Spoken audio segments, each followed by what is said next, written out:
David Zritsky for the Bond Experience. Welcome back. Clearly, you can see that I've got a friend, a bit of a play date. Ryan, good to see you. It's great to be here, David. It's been a great day so far. We went out, we had a steak lunch. We did. For sure. An old fashioned. Yes. Powerful. Powerful, old-fashioned. Yeah. Yes. So we're ready to go. Ryan is from the channel Analyze This, Mr. Bond. First of all, as an introduction to my audience, tell everybody a little bit about Analyze This, Mr. Bond. What's it all about?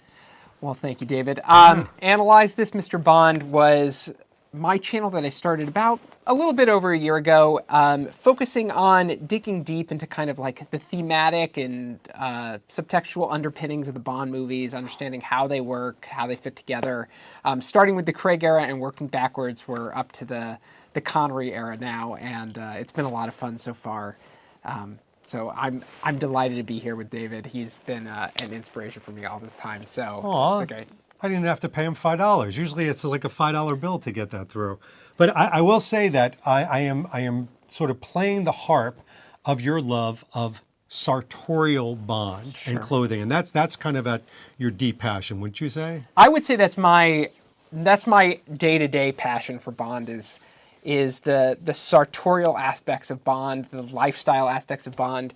I love thinking deeply about Bond, but in my day-to-day existence, the way I bring Bond into my life is through clothing, primarily. Because I mean, who doesn't love Bond style? We all do. And I mean, you and I have waxed poetic about this. It's what's wonderful about it, it's an invisible Bond moment. I love what you do with your Instagram where you have sort of a look of the day.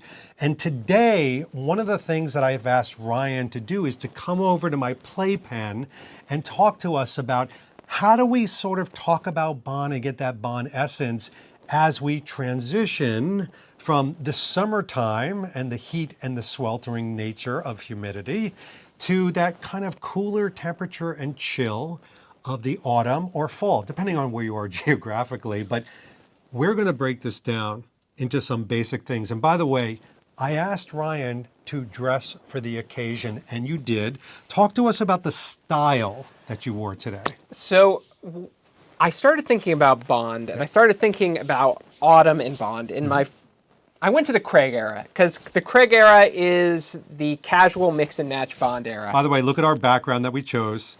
Yeah. Little bit of Spectre, Skyfall, and Quantum of Solace. Good Absolutely. choice. Yeah. Absolutely. Yeah. And, you know, I was saying this to David earlier, you know, if you have just enough pieces from the Bond wardrobe, essentially you create like a capsule wardrobe by default, because everything kind of falls into colors of neutrals and just like really versatile pieces.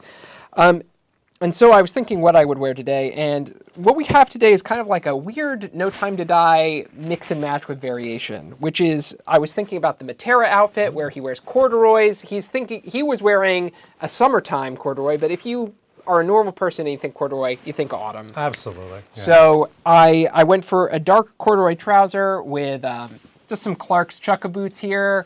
It's good yoga skills, by the way, for those you watching at home. Go ahead. Absolutely. Fitting in line with Craig. Yeah. Craig loved the chukka boots. And then the blue chambray, which again was a Matera outfit. And then I thought, I had this lying in my closet, and I was like, if you remember the green duster coat from No Time to Die, I was like, this becomes a No Time to Die mix and match. Perfect fall colors. You're getting like the tan, kind of caramel-y corduroy with like a green look. This obviously isn't the long duster coat from No Time to Die. Actually, this is probably an easier outfit to pull off in day-to-day life.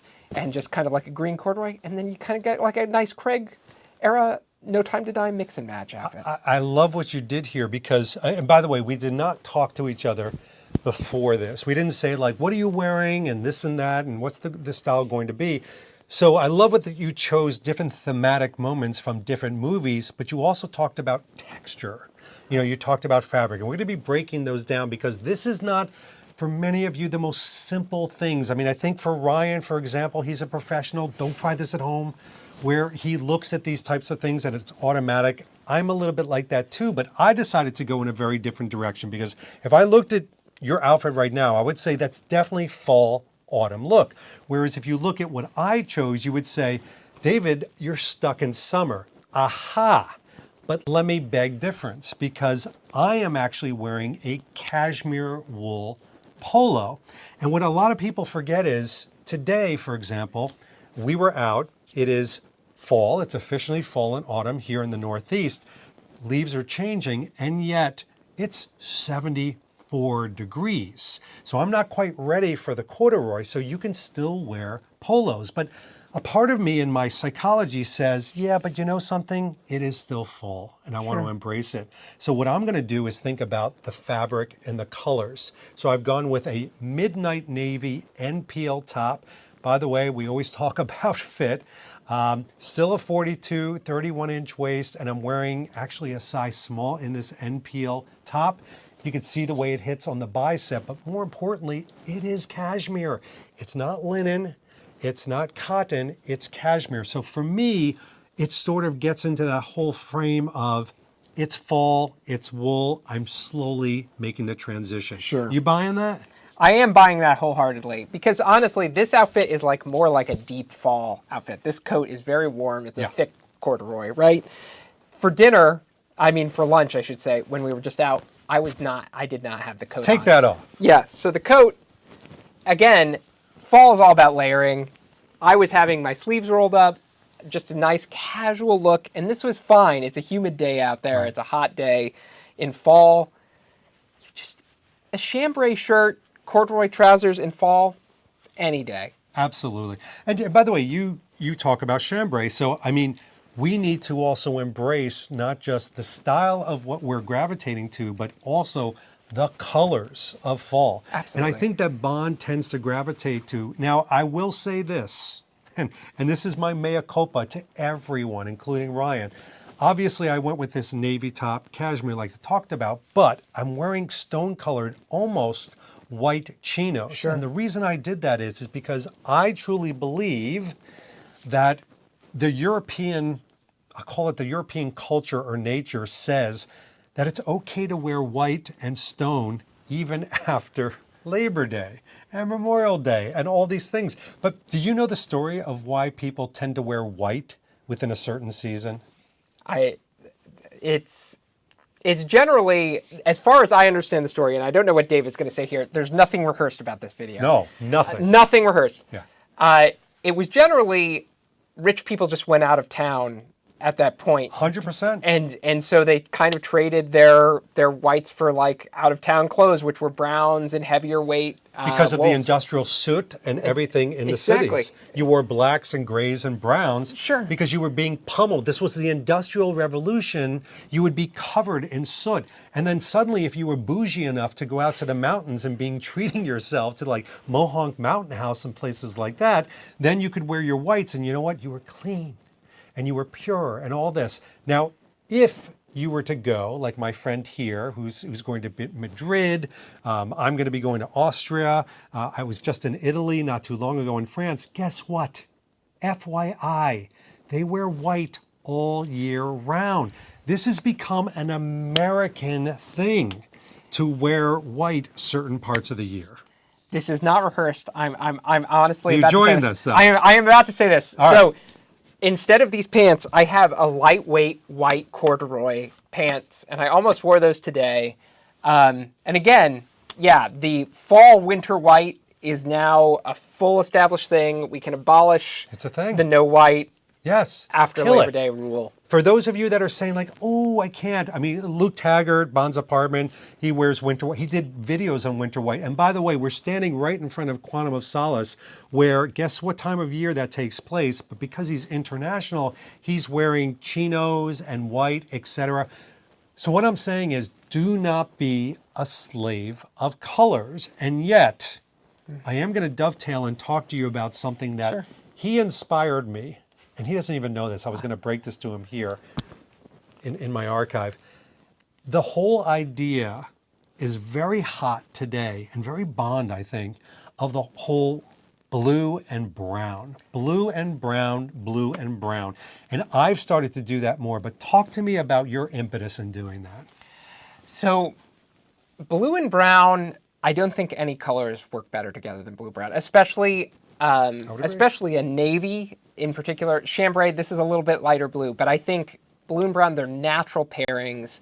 And you see that a lot, in particular in the Craig era, where he is wearing these wonderfully, like, the blue, think of the outfit in Spectre with, like, the blue suede, the blue polo and the suede jacket. Oh, like yeah. that, like, it's instant, like, awesome effect. And the reason I think is, like, those colors have the perfect kind of balance on the spectrum to really kind of balance each other out. Because if you do, I tried to do a lot of like black and brown outfits, and that is a very tricky combination to pull out. And I get it wrong a lot of the time because like you have to modulate it just right, or even if you're doing another color in brown. But like blue and brown, it doesn't matter which blue you pick. Yeah. It doesn't matter which brown you pick. Somehow they just balance the scales naturally. They do. And you had a really good point that I didn't even think about. There are colors. When I feel like when colors are very similar to each other, like if I had a navy blue and a royal blue together, it's hard on the eye. Sure. It's hard on the psyche of somebody going like, I'm trying to see, is that a unit outfit? Is it a unit color? Is it two different colors? Blue and brown, it's strange. They live with each other, but they fight with each other at the same point. Right. So they actually complement each other extremely well. Yes. And you see a lot of kind of views of this with Bond. For example, again, I'll say Spectre with the Morocco outfit, for example. You've got these great tawny putty colors with the blue top, the royal top. And to me, it just, I don't know, it complements it so well. It does. It looks the business, so to speak. There's something about the way that the Craig era leans into that wonderful blue shirts that is like so appealing to me. And it's always almost paired with some sort of brown accent, even when Craig sometimes pairs it with black, but like brown suede shoes, something like to that effect, where there's always a contrast with brown that's pulling it back. And if ever I'm having a lazy day and I don't want to figure out what I'm wearing that day, blue and brown is the easiest combination in my wardrobe. I can pull up my brown leather jacket and a blue polo, and It's hard to go wrong. Right. I agree. So you did something earlier in this video. You had the corduroy jacket on, the corduroy pants, and you had this, and then you were talking about the heat, the warmth. To me, Bond is a versatile character. You know, his clothing can often be interpreted as his tools of the trade, quite frankly, as far as, you know, who he is. And so we've got to talk about with autumn, of arguably one of the most important traits of autumn, and that is layering. Yeah. And to do that, I've actually pulled out, because I wanted to do the brown and the blue. I've got the replica Armani jacket from Royal Filmwear, and I'm going to put it on because one of the things that I love to do in this transitional state is when I have those cool mornings. So listen, for all of you with Celsius, my apologies, but I'm going to work in Fahrenheit because my boy and I, we're from Pennsylvania. So one of the things that I'll do is it's a 50-degree morning. I can't wear this polo alone. I need to keep the chill off, especially in the car. I'll throw on a very light leather bomber jacket, but because it's layering and as it warms up during the day like it did today, I can start peeling things off. In the evening, I can put it down. It starts to become a tool of the trade, but I also don't want to lose the Bond look, and I don't want to lose what you just taught everybody of the browns and the blues coming together. So for example, with this, I've got the stone-colored Uniqlo chinos, which I talked about. I'm not going to be a slave to, hey, you can't wear those after a certain date. I've got the navy blue that you talked about. I paired it with the brown. Suddenly, I feel like I've taken a page from Ryan. What do you think? I think so, absolutely. And what's also lovely about this outfit, and I don't want to get ahead of you in what you want to talk about this video, is the wonderful balance of texture here in this outfit. Do it. Where you have, so leather is a texture unto itself, regardless of whether you're using suede leather or a more like finished, soft, supple leather like this. This is kind of, I think more of like a lambskin. It is a lambskin. Yes. Yeah, very good. So lambskin with a nice like shiny finish, balancing against the cashmere, and then the nice like semi-twill weave of the trousers. Texture is always great. You always want to think about differentiating in color, texture, and shape. Texture here, you have 3 different textures that complement each other equally well. It's great.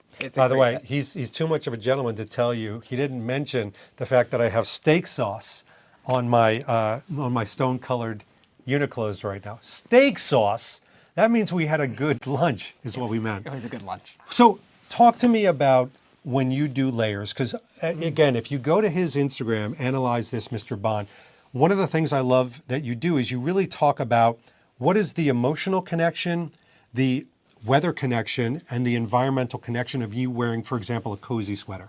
You're like, chilled out today, I want to wear a cozy sweater, but you also talk about layers. So how does your brain process the whole factor of what to go with when you do layers?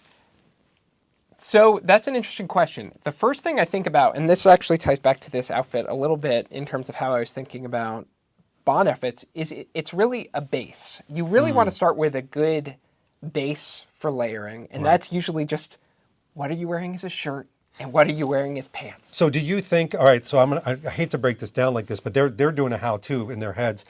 Do you start with the highest temperature? Like, do you literally go to the weather report? Because I do this. Yeah. And I go like, oh, the high is going to be 77. So I know that my base layer has to be a polo in that case. 100%, 100%. So if my, if the day is going to be 70 something degrees, I know that my base layer is going to need to support that. It might be a short sleeves, maybe it's a shirt like this, but I can roll up the sleeves. Right. I tend to gravitate towards long sleeve shirts that I roll up. That's just, again, a classic Connery look. He did that too, but like that sort of style.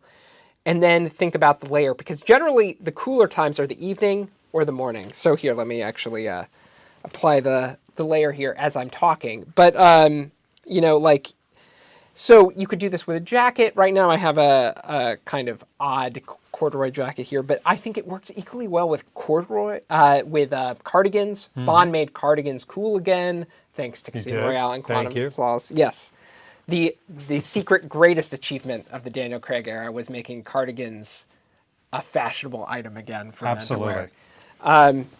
But thinking through what's going to be comfortable, also thinking through what I'm doing that day. Do I have business meetings that day? Do I need to show up on camera and meet with a client and look professional? Yeah. Am I going out immediately after work to a date? Am I doing anything like that? That's kind of the layering considerations I have to make. This is a very Bond thing, because one of the things I always try to get across to my audience is that clothing can be clothing. Like you could say, something, I want to wear a blue polo. But the Bond lean into clothing is actually being like Bond and being planful. And one of the things that Ryan said to me at lunch, almost as a confession, although I see it as a positive criteria, is that he's a very planful individual, as am I.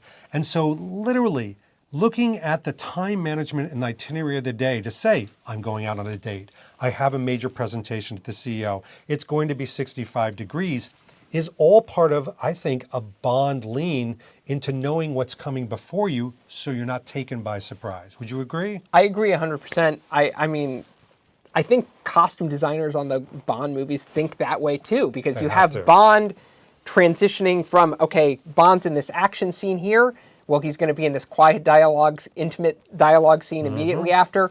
What kind of outfit do you give him that transitions from one scene to the next?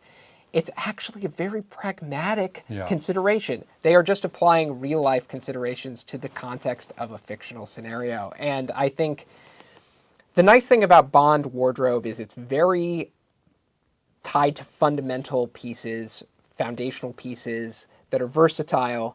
And if you have those pieces together and you have that kind of like base, you can figure out what kind of top layers, especially in the autumn season, which we're talking about here, which is like so transitional. You get your pick of the litter as far as what you want to wear. Absolutely. Right. And you can nicely go from something even as casual as a t-shirt and jeans to something slightly more formal just by applying an outer layer. The elevation is as easy as one piece. And sometimes not even a piece of clothing, but sometimes an accessory. And by the way, I need to bring it back to something, I'll say you almost gave it as a spoiler alert on this, is the fabric, because I don't know, and maybe there are there any particular rules that you follow when autumn comes that you say, something, my linens, my light cottons, they're going to be put away, because some people do have to like exchange out their closet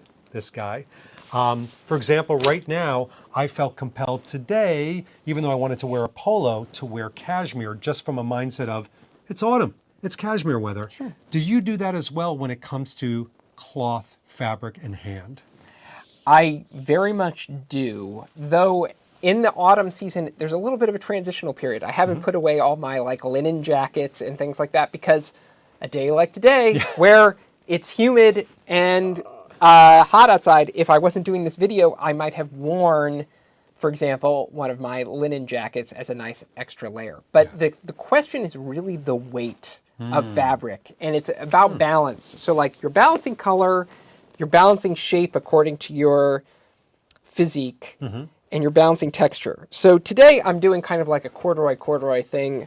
I'm hoping this works because it's a thicker corduroy, wider. It's like a wide wale, medium. It's not a baby cord, but it's right there. Yeah. Yeah. So enough of a juxtaposition. You either want to match pretty closely so that people can't tell that there's like a difference between the weight, or make sure that there's a little bit of a contrast there. So like denim jeans are fantastic in fall because they kind of go with anything. But you want to think about matching that sort of level of denim weight and thickness, I think, at a moderate in most fall situations. Yeah, these are really sound advice. I hope you're writing this down or watching this video again.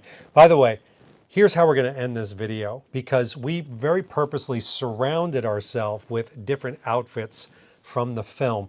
We got to talk about cosplay and Bond style, because this is a hot topic. It's never gone quiet or dark. And it's the whole idea of, look, clearly you and I are not wearing any Bond outfit that you would see in the film, but you can still wear Bond-ish, you know. In other words, I could see Bond wearing something like this. I could see Bond wearing something like this. Yeah. Talk to me about your opinion on wearing head to toe the same exact items and the look from the film itself. So if you wanted to wear a full head-to-toe Bond outfit, I don't think there's any problem with it, because I think Bond is a niche enough hobby that nobody in the real world is going to recognize. Invisible hobby. Invisible hobby. Invisible hobby. If you want to dress up like Bond at the train station in the desert, Inspector, head to toe, exactly like that, no one is going to know, and you're going to look probably pretty fantastic and stylish. Sure. However, that's generally not how I prefer to approach it. I tend to interpret Bond to my own style, which skews, for the sake of the audience, skews a little bit more like old professor, like tenured professor, a little bit. So I like bring Bond into my world of like, you know, tenured art history professor or something like that. It's like the James Bond meets Indiana Jones. Little older, tenured, like you said. Sure. Yeah. Exactly. Yeah. Like this jacket doesn't have it, but if I had shoulder patches, it would be. It would be. Very much in line with my vibe. And exactly. But I think it's more about interpreting the general style and combination of those shapes for you, and really understanding your particular body, your particular style, what makes you feel comfortable. Fashion, beyond anything else, is architecture for the body. And I think you really have to understand the architecture of your body, the kind of like essentially the steel girders of your frame, and what you are hanging onto it. So it's about proportion and balance in that way. So there was a video that I saw a long time ago that was pretty influential on my personal perspective, which was an interview with Tom Ford talking about like looking in the mirror and just being a little bit ruthless about yourself. Like, are my shoulders strong? Are my shoulders weak? What are my proportions? Like, where does my waist hit relative to my legs and things like that? And understanding where those fit. And I think once you start to do those, you can start to understand how Bond pieces can kind of fit into your wardrobe a little bit better. There are things that Daniel Craig wears that would not look fantastic on me. I don't have the chest for it. But there are things that he wears that are going to look great because they're just the perfect proportion for me, and they're the colors that benefit my complexion nicely, and I love to kind of bring those in. Like this outfit is a perfect example of the kind of way I like to interpret Bond into my style. I love cardigans because of Bond. Bond brought cardigans into my wardrobe But then you make collection. them authentically yourself. And I think that is such an important takeaway, that ultimately you've got to be yourself. You've Yeah. got to be Ryan, I've got to be David. It's almost like a secondary. If you want to use Bond as an influence, it is the spice of what you're going to wear. It Sure. can't be the foundation, because what I've found is I have collected clothing. And as somebody that's collected clothing, there will be times where I get a piece of clothing or an accessory or a pair of sunglasses that do not fit my style and the way that Sure. David lives. And so those things, I'm sorry to say, they've been relegated to mannequins or dustbins, or I've given them to friends or whatever it is, sold them on eBay, because they're just not who I am. When I find that happy line, that sort of overlap between James Bond and what David gravitates to, then I feel like I can be authentic with it, and that's the perfect marriage for me. I think that's absolutely correct. I think it's about finding what you're comfortable in. Nobody, even if the outfit doesn't fit, I think it's about finding what you're comfortable in, because when you're comfortable in your clothes, that's what you project out into the world. It's like, if you're feeling uncomfortable, if you're feeling self-conscious, that's going to throw you off your whole day. So it's feeling good in it, and just because James Bond wore it doesn't mean you're going to feel great in it. But Love it. at the same time, James Bond has such great pieces, and I think foundationally the James Bond style, because it's a little bit conservative, it's a little bit, for the most part, outside of like a few outlandish outfits here and there, pretty like relatively conservative and stylish without being loud, right? Yes. He's not loud. I always tell people it's the staples of style without the forward of fashion, because fashion is forward, whereas style is iconic. It's timeless. Yeah. You've heard it from the man. Ryan, first of all, thank you for coming on. Appreciate it. Pleasure to be here, David. Go check out his channel, Analyze This, Mr. Bond. In the meantime, this has been also David Zaritsky for the Bond Experience. We're going to hit the fall weather with a lot of confidence, and we'll see you all real soon. Take care. Thanks for watching this episode. If you want to be up on the latest from the Bond Experience, just click on this subscribe and subscribe to our channel. You're going to get all the latest and greatest information, plus some exclusive content. And by the way, speaking of content, here's something especially for you, just because we know you. Talk to you soon.